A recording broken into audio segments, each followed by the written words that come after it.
V ponedeljek je Wall Street zabeležil enega večjih padcev, oziroma največji padec v zadnjih 10 letih. Tudi letošnje leto, vsi spremljate, je eno izmed najslabših od leta 1920 v Ameriki. Zaenkrat pa leto še ni konec, je to 7. najslabše leto.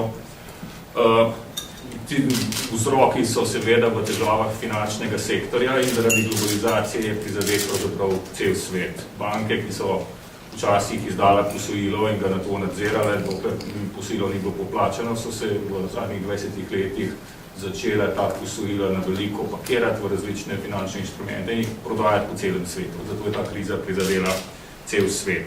Seveda pa slabi časi so, ampak kot dobri upravitelji moramo tudi v slabih časih razmišljati, kako lahko za naše vlagatelje naredimo čim več oziroma kako lahko njihovo premoženje maksimiramo. In če pogledamo, ta likvidnostna kriza in kriza zaupanja nas je privedla do tega, da so bile pač že slabo leto, do tega, da smo na nekih najnižjih zgodovinskih ravneh vrednotenja v zadnjih 12 letih.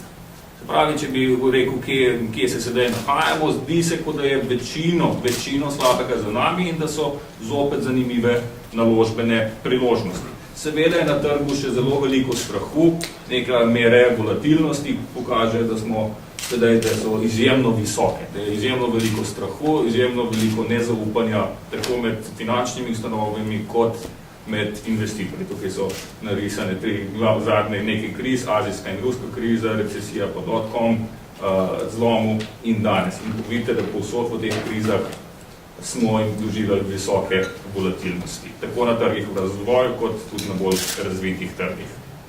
No, ampak, mi pogosto lahko iz naše hiše slišite, da citiramo gospoda Warren Buffetta, torej Andražov, eden najljubših pregovorov, pa tudi moj, da takrat, ko so vsi prestrašeni, je treba biti pogumen in prestrašen takrat, ko so vsi pogumni. In Warren Buffett je ta ponedeljek, oziroma prejšnji teden, za 5 milijard svojega denarja vložil v finančno ustanovo. Mi ne moramo reči, da smo mi kot Goldman, kot Warren Buffett, ampak tudi mi zadnjih 14 dni pravzaprav smo začeli kupovati tako v Sloveniji, kot tudi v tujini smo začeli iskati dobre naložbene priložnosti. Sam sem osebno vplačal v naše sklade včeraj. No, ampak tudi zdaj, če gledamo, kaj pa lahko pričakujemo ob nekih zelo konzervativnih predpostavkah, kaj lahko vidimo za naslednjih 10 let, ki so earnings yieldi oziroma neke dobičkonovne donosnosti ob zelo zmernih predpostavkah rasti dobičkov. Jaz bi še posebej rad opozoril na ta zadnji najvišji stolpec. Če predpostavimo, da bodo dobički na trgih v razvoju rasti samo za 5% na leto in je to res konzervativno, pesimistična napoved pravzaprav, se lahko vlagatelji nadejo približno 15% donosov. Na trgih, na bolj razvitih trgih, malce manj kot 10, če se dobički čisto nič ne rastejo. Skratka, zelo zanimivo obdobje za dolgoročno usmerjene vlagatelje je sedaj.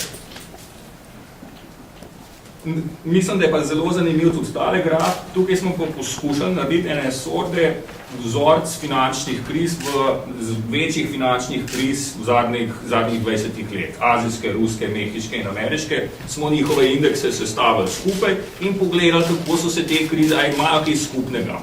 In lahko vidimo, da je pride do enega takega zanimivega vzorca, da od lokalnega vrha pa do najnižje točke, običajno z enih 53% gremo dol, da ta zdrs traja od 12 mesecev do 15 mesecev, no ampak da, ko pa se dno doseže, je pa naslednje obdobje, naslednjih 10 let običajno za vlagatelje zelo donosnih.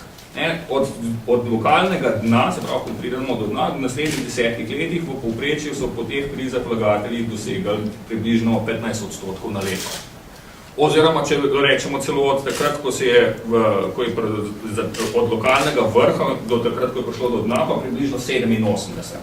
Skratka, kaj je nauk tele slike je ta, da ko se začnejo trgi padati, ko so vrednotenja zanimiva, je počas in časovno razporejeno pametno začeti vstopati. Nihče točno ne ve, kje je tista točka, ko se obrne, zato je pač to treba malo staviti, biti pravzaprav ves čas prisoten. Ne vse v enem trenutku, ampak časovno razporediti svoje nakupe.